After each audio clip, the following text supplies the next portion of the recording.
staggering statements yesterday that are 100% opposite of what he told Sergeant G.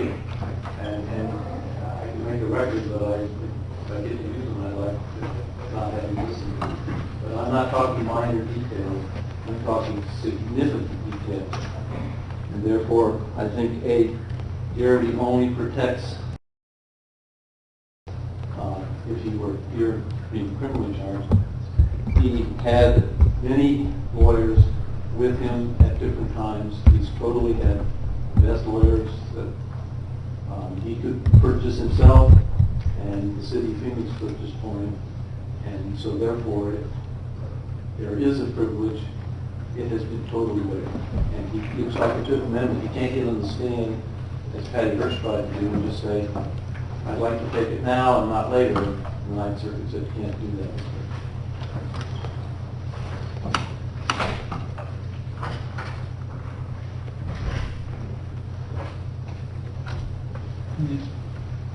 Within the amount of time we had, was able to review U.S. v. Veal,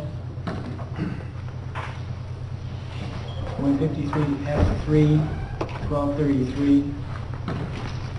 A new case out of the 11th Circuit.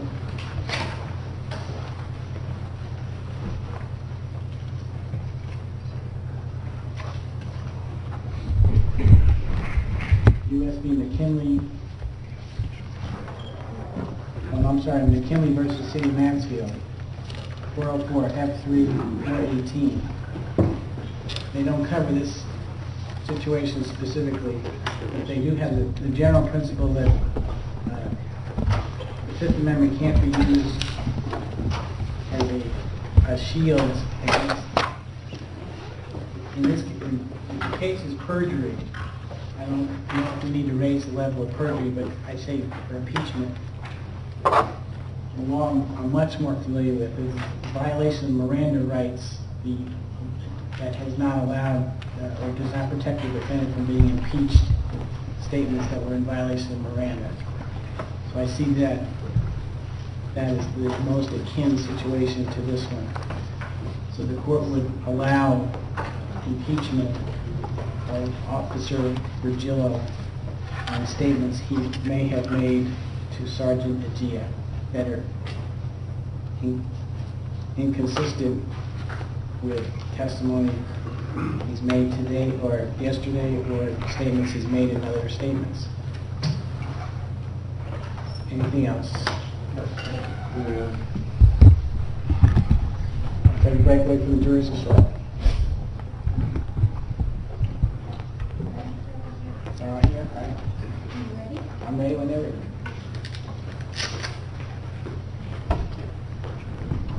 Officer Virgilio, why don't you come out, sir?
seated. Records reflect the presence of Mr. Chrisman, County Secretary. Judge, good afternoon. Officer Virgil is still on the stand, still under oath, still on cross-examination. Mr. Mayor. Thank you.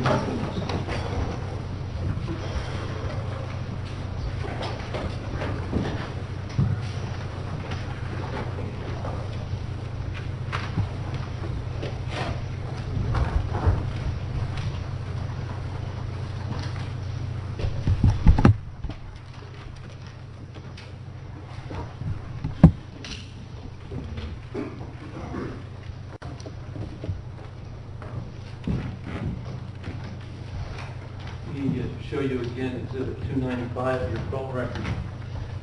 You told us this morning you thought maybe your supervisor was calling you. To start with, take a look at who you called at 11:47. You called 480-967-3333, right? Yes. And that's the Honda dealership, right? The car place. I don't know what number that is. The 480-967-3333. Okay, could we call that right now? Objection, since it's not sustained. Okay. In any event, whatever that number reaches, the number you called at 12:32, at least the first six are very similar, aren't they? In fact, they're identical. 480-967, right? You just said they called me. Oh, you're right. Thank you for correcting me. Let's go, let me start over again to do it correctly.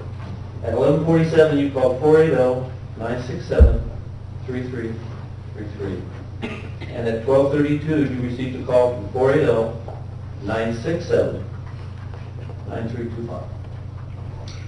Right? I know I received a call from 480-967-9325. I don't know if the 11:47 call is an incoming or outgoing call. I don't know. All right. Either way, those two calls were made at that time, right? Yes. And those are the numbers.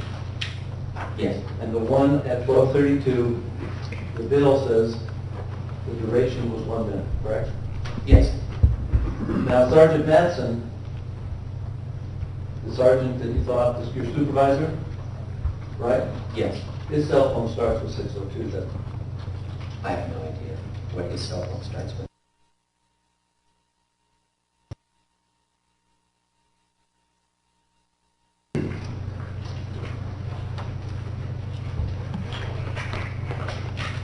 And they interviewed you 2 or 3 different times that evening. That's on that. Yes. All right. Play that, please. I know. Yeah, what page you're... I'm sorry, Exhibit 290, page 19.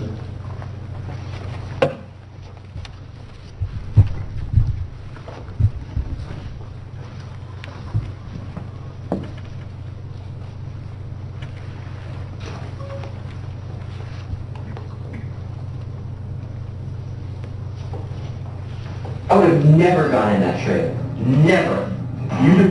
That's not the one. You just told this where you were told it Yes. before the door. And I was saying, Right. said it was outside the door. Right. So when you actually left, when you walked out, you brought the taser with you and dropped it out of Yes. So you told Sergeant Agia and Sergeant Klein on October 5th that after before that you walked out, you brought the taser with you and dropped it out here. You said yes. The taser was laying at least 3 feet outside the trailer door, outside under the porch. Your taser, wasn't it, when Sergeant Agia asked you that? Yes.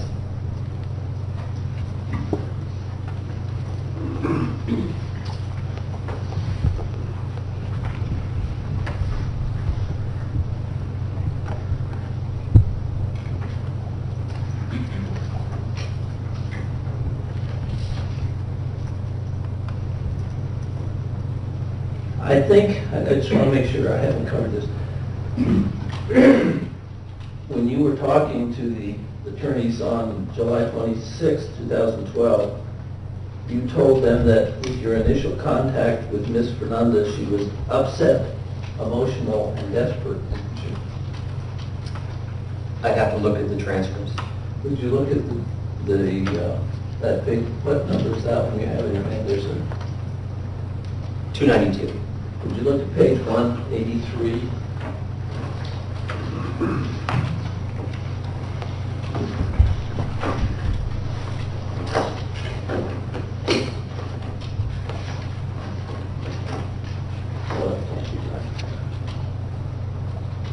That one.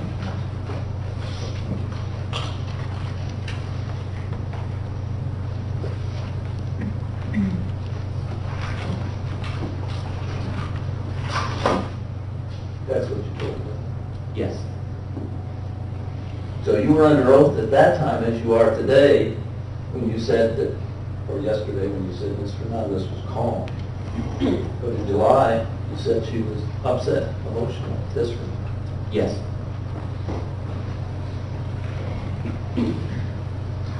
You said her son was out of control. I'm sorry. She said, from what you can remember, there was a mother saying her son was out of control.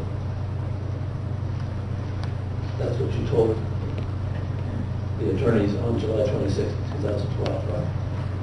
Yes.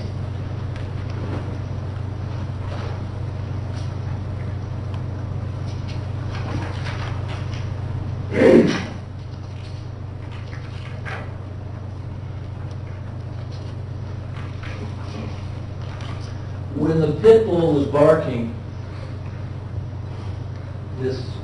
inside the trailer, it was about, what, 8-10 feet away from the edge of the tile area? Objection, lack of foundation. Time. Hold on, witness, witness understands the question, you can answer. Do you understand? It was by the TV. I understand. The question was, it was about 8-10 feet away from the edge of the tile area.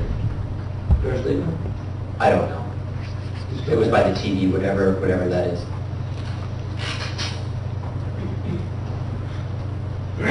Now, let me ask you this question. When Chrisman turns the door handle and opens it a few inches, you're able to see in there, right? Yes. And you see two dogs right there, right?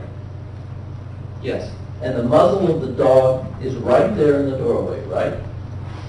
Yes. And at that time, when Officer Chrisman was going hands-on and Daniel was pulling away, you believed he was resisting arrest, technically, right? When Chrisman went in initially, he didn't go hands-on, he went gun-on. Sir, my question was, when he was going hands-on to take him into custody and Daniel was pulling away, you believed he was technically resisting arrest, correct? I needed to detain him. Isn't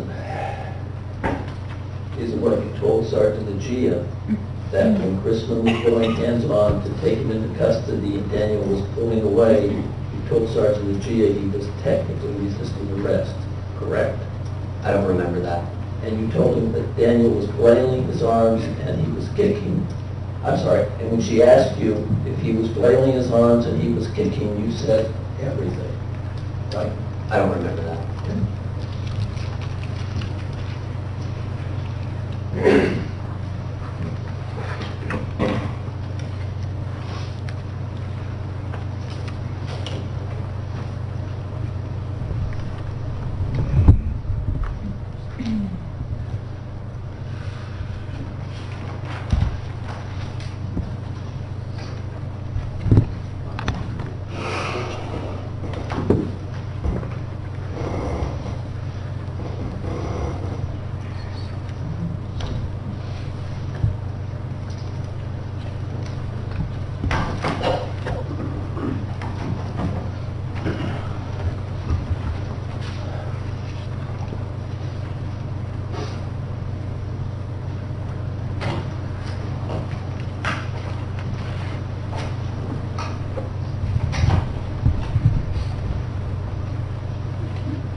Exhibit 288.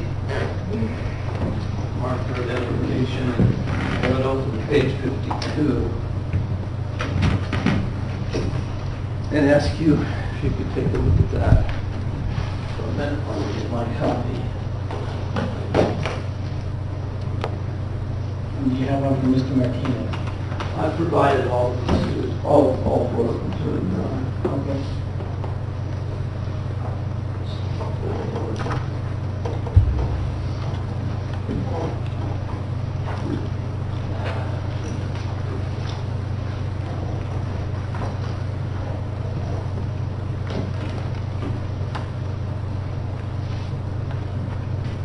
Well, I can't find my copy. Ah, thank you. All right. So, did Sergeant Ajia ask you these questions, and did you give these answers on October 5th, 2010? And Daniel's pulling away. For Joe, Daniel pulling away. Fine. So he was flailing. Ajia. So he's resisting. Fine. His arm. Ajia. Arrest technically. Virgillo. Right. Fine. Was flailing his arms and was he kicking? Virgillo. Everything. Were you asked those questions and did you give those answers? Yes, and I also gave, was he kicking? And I responded, no. Okay, so you said yes, he was kicking and no, he wasn't kicking. Correct.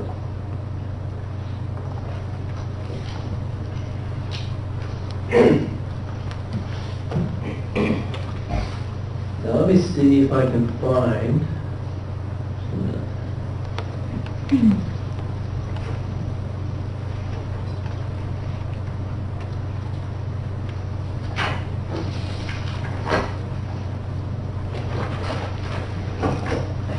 I asked you this morning if you believed that Daniel was under the influence of alcohol or drugs, mentally unstable, all of the above, he's hanked up and jacked up, and you said, no, you didn't believe that. You remember that? Remember that? Yes. Okay, could you play clip 3, please? Oh, this is Sergeant Ajia, number 1, page 44. For purposes of our record and Mr. Martinez, which exhibit transcript are you coming off of? Is it the 10-5, the one that you just It's the, There's 280, because you've given us, I understand that. What number exhibit do you have there? 288, sir. That's the one, Judge, 288. and what page? And it's page 44. How many total pages are in on this? You indicated there's a lot of, you said it's like, how many total pages overall? Which one we're talking about? 44 is just what he just said. 44 total pages? He's referencing page 44. It's the one that starts, it's the first one that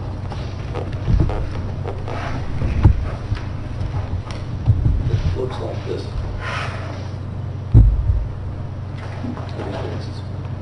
Okay.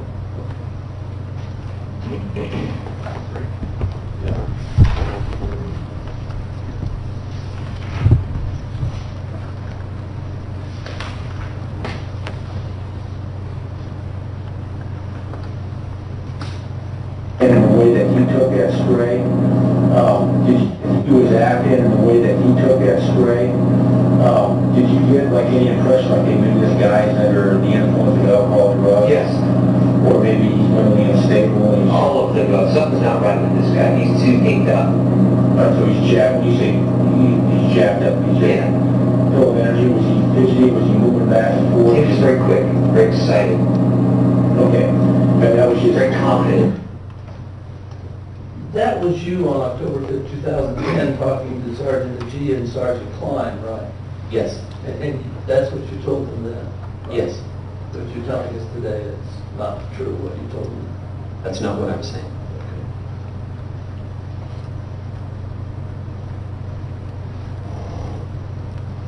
What are you saying?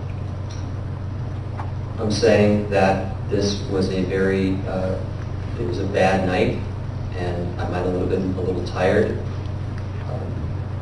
but there was something not quite right with him. Well, but I asked you, if you made the statement, tired or not? I did make, I You said did. today, are you tired now? I'm sorry. Okay, all right, that's what you got. Now, in that same interview that night, October 5th, 2010, when you're asked about the OC pepper spray and Officer Chrisman sprays him in the face, as you told us, Daniel didn't do anything, didn't affect him. And then, as soon as about a 2-second, you remember him getting sprayed, he's going down, and then you step out of the trailer, right? Yes. And Sergeant Agia or Klein says, all right, so you step out of the trailer a second time, and you said, yes. Yes. But you told us today, you've only stepped out once. You went in, came out once, went back in and stayed the whole time. That's what you're telling us today. Right? Correct.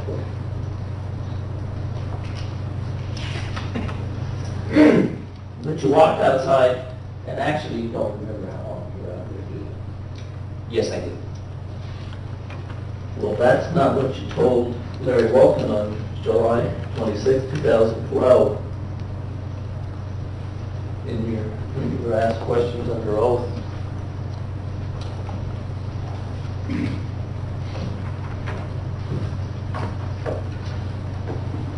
Page 33, look at Is that 292 now? what exhibit. 292.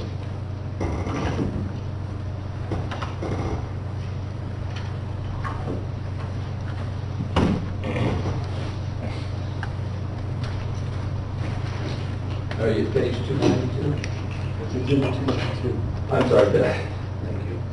Are you at page 33?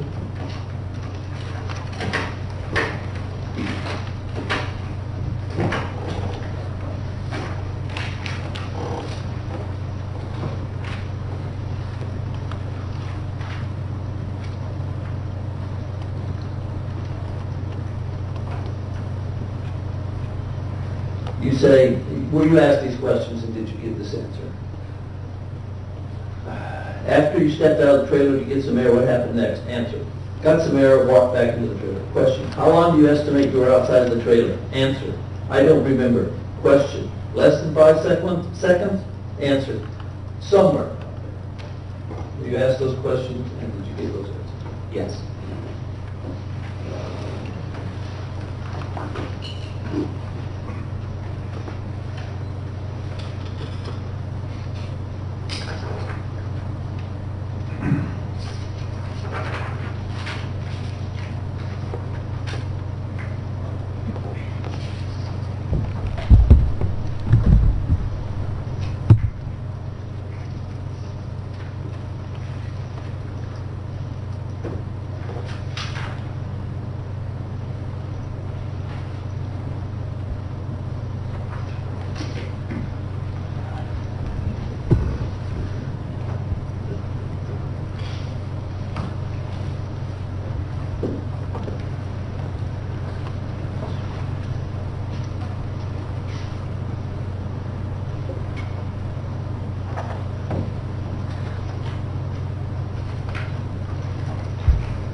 I was concerned, You were worried about the dog, weren't you?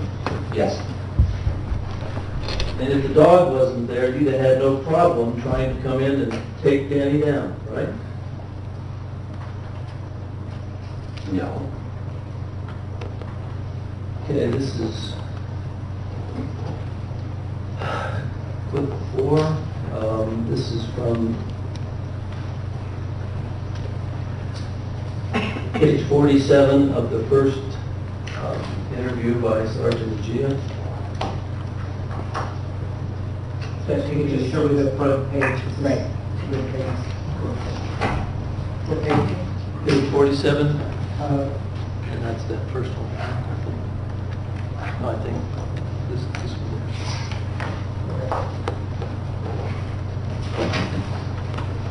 I was so worried about going hands-on because of the dog. I thought that if I would get in this little area here, this dog was gonna come. Okay. So I was maintaining a distance. So you kind of feared that the dog may be aggressive? Yes. So that's what you told Sergeant Gia on October 5th. Yes.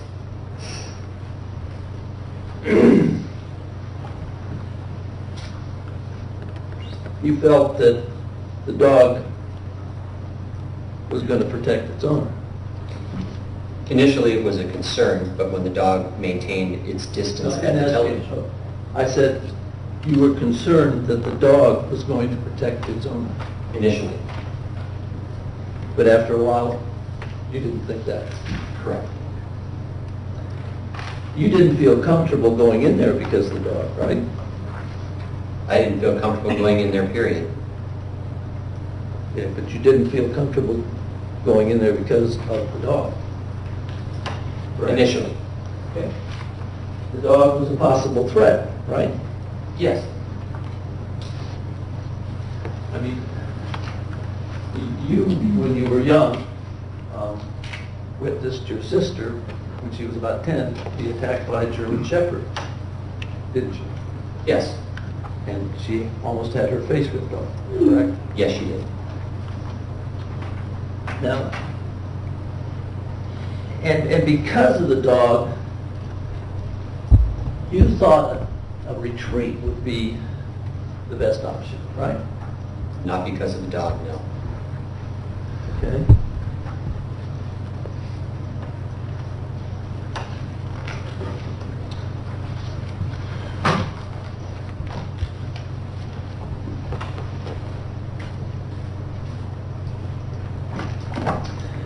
This is Exhibit 291, and it starts, we're on tape October 15th, 2010.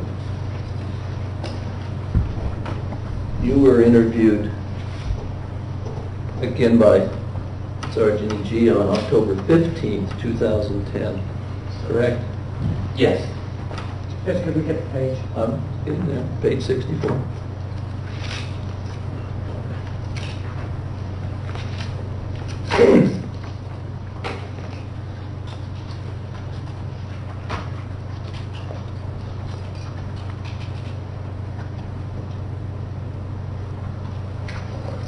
And did Sergeant G ask you this question, and did you make this answer? It's your opinion, considering the situation. Oh, I'm sorry, I need to give you this. Excuse me. Show you Exhibit 291, page 64. Let me get it.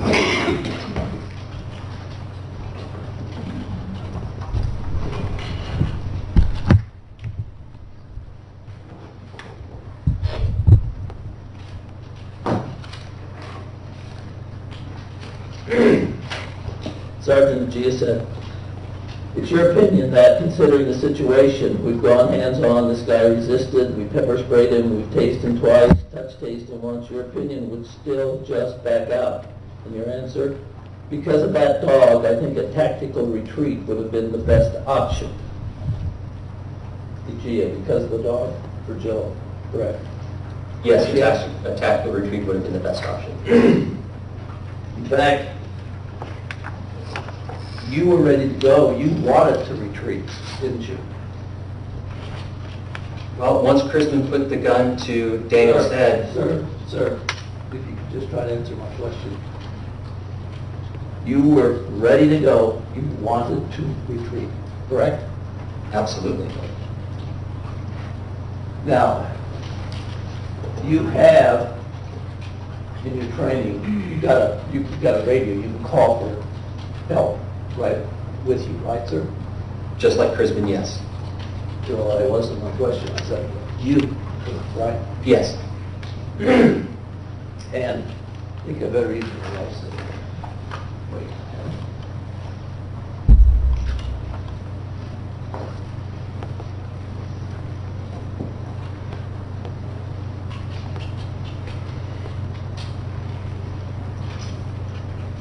And instead of retreating, if you wanted help, you could just radio 906, couldn't you? Yes. 906 means I need, or we need some help ASAP, right away, correct? Yes. You didn't do that. No.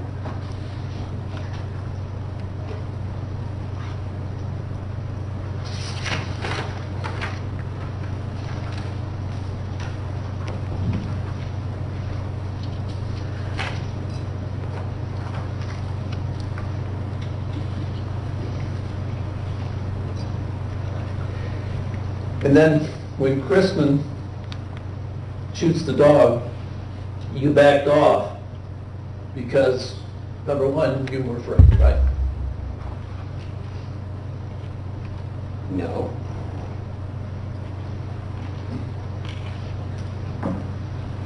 Okay, look at 290, I believe. That's the first one.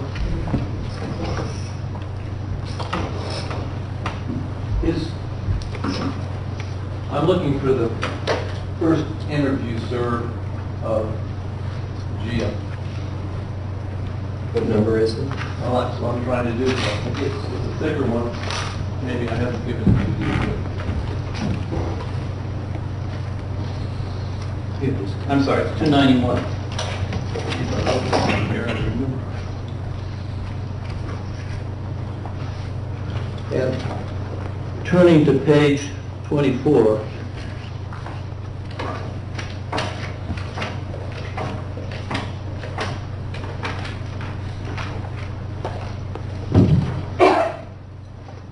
let's start at the bottom of page 23. You say, I backed off at that point after he shot the dog. Egea, Virgilio, I backed off. Egea, why was that?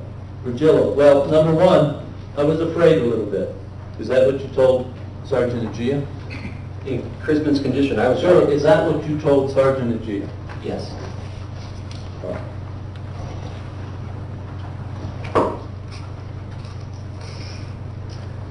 And then you took a step or two back and then you came back. That's what you told her, right? Yes.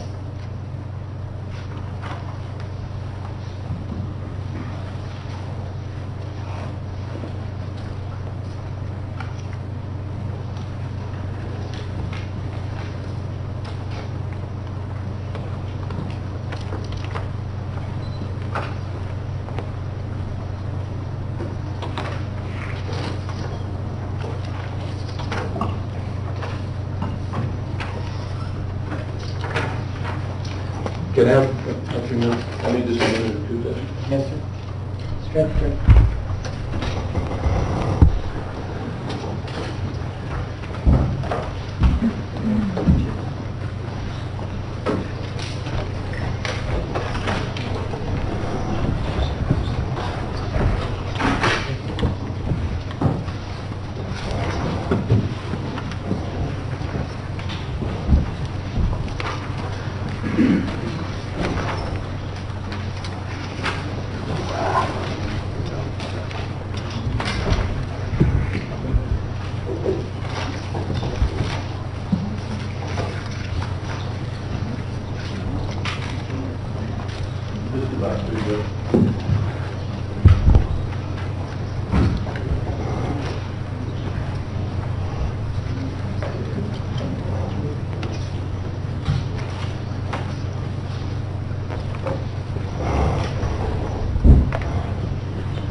Okay.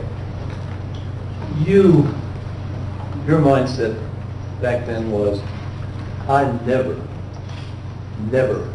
ever wanted to go in that trailer. I never would have gone in that trailer. That was your mindset that afternoon, was it? Yes. That's all I have, thank you. Sir, with regard to this issue about you being afraid a little bit, do you remember that question being asked just a couple minutes ago? Yes. And you indicated something about Chrisman's condition. Why were you afraid a little bit? Well, when Chrisman put his gun to his head, Did he put it to his own head or somebody else's head? when Chrisman put the gun to Daniel's head the way he did, who knows what could have happened to me? So when you were referring to the being afraid a little bit, is that what you were talking about? Yes.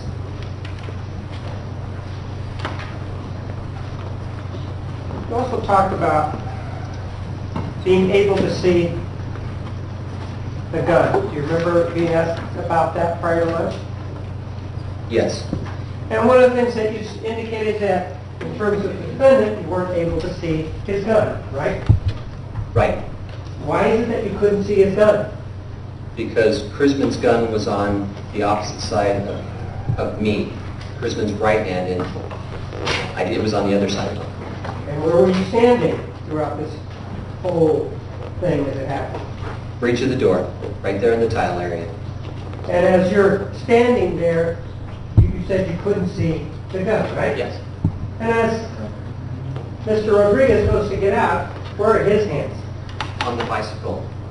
Throughout this time, as Mr. Rodriguez is standing there, are you able to see his hands? Yes. Are you able to see what he's doing with his hands? He's wheeling the bike out with his hands. If he would have stretched or gone anywhere else, would you have been able to see those hands? Yes. And at any time after he grabbed the bicycle, were those hands, were you able to see them at all times? Yes. And at any time, did you see him try to grab the gun? No. So when you say that you didn't see the gun, are you saying though that you were unable to determine whether or not Mr. Rodriguez was able to reach for the gun? He couldn't. His hands were on the bicycle. And at any time, did you see him reach for the gun? No.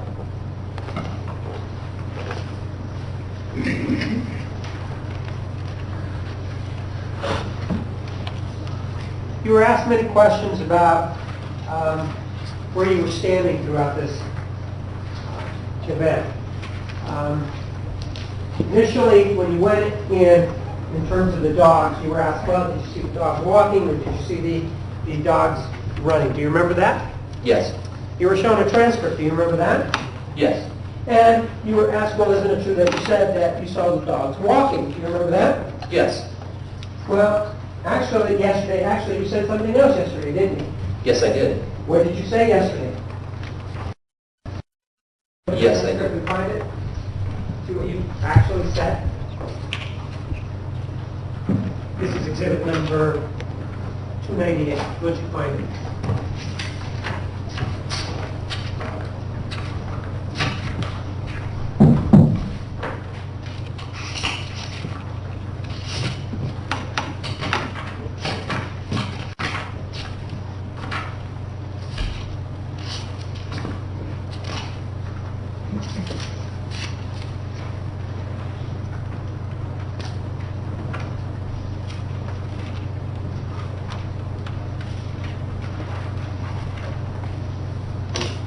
Yes.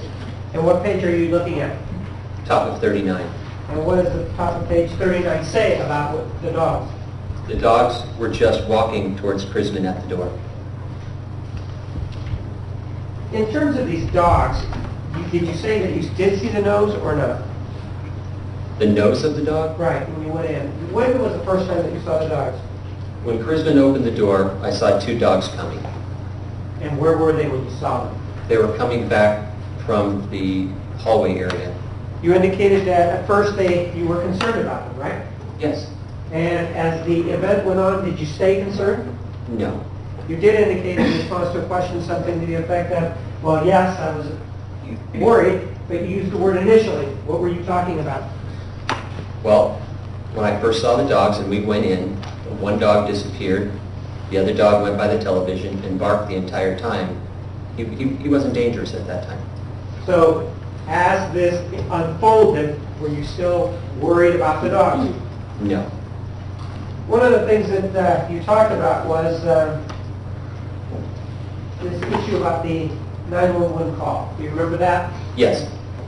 And you said, well, no, I didn't believe it was a 911 call. Do you remember telling us that? Yes. And in fact, there was a conversation that you had with Detective Porter, right? Yes. You have that transcript in front of you, correct? Yes. You indicated something that you wanted to elaborate. In your mind at that time, was it a 911 call that you were responding to? No. What type of call were you responding to? Priority 2 non-emergency call, which is transferred from 911 over to the non-emergency section. What does that mean that it goes to the non-emergency section? In None. your mind, as to whether or not it's a 911 call? Based on the level priority of the call. And so, if the level of the priority of the call isn't, what, 1? Yes. Then it's not considered a 911 call in your mind. Yes. Sir, one of the things that you were asked about was whether or not you talked to Detective Porter, what it is that you told Detective Porter about where you were standing when this thing was going on. And there was this statement about you being in the patio. Do you remember that? Yes.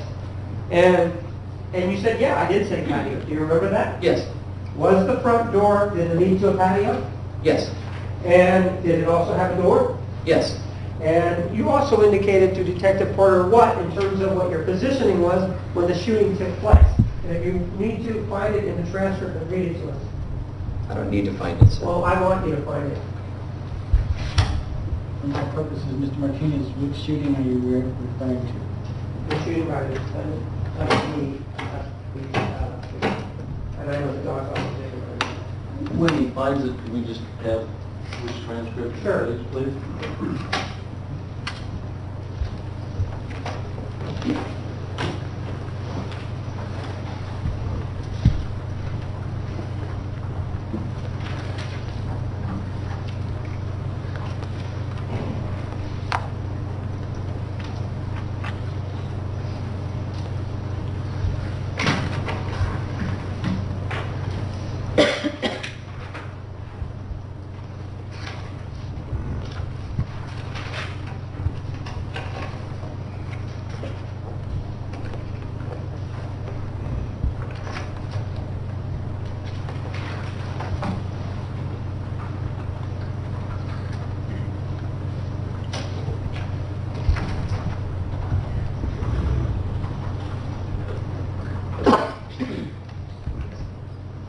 You might have to help me out here. Pardon? You might have to help me out here. Or why don't you just read it and then we'll find it.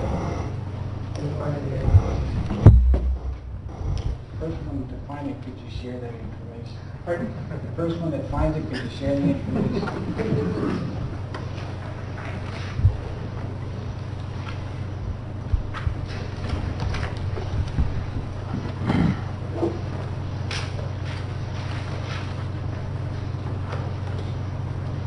Why don't you take a look at page 46? And give me the exhibit.